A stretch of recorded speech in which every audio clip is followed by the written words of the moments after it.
بسم اللہ الرحمن الرحیم۔ صحیح مسلم حدیث نمبر 858۔ کتاب نماز کے احکام و مسائل، باب اذان کی فضیلت اور اذان سن کر شیطان کے بھاگنے کا بیان۔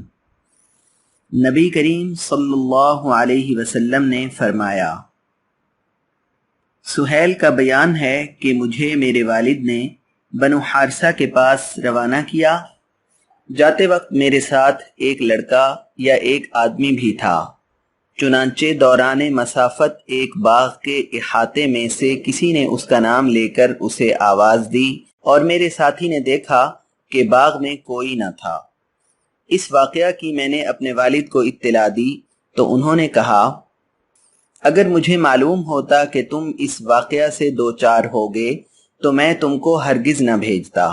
اب آئندہ کے لیے یاد رکھو کہ اگر تم اس قسم کی آواز سنو اور آواز دینے والا تم کو دکھائی نہ دے تو یقین کر لینا کہ وہ شیطان ہے، اور اس وقت اسی طرح آذان دینا جس طرح نماز کے لیے اذان دی جاتی ہے، کیونکہ ابو ہریرہ رضی اللہ عنہ نے کہا ہے، میں نے رسول اللہ صلی اللہ علیہ وسلم کو فرماتے سنا ہے، جب نماز کی اذان ہوتی ہے تو شیطان وہاں سے پادتا ہوا بھاگ جاتا ہے۔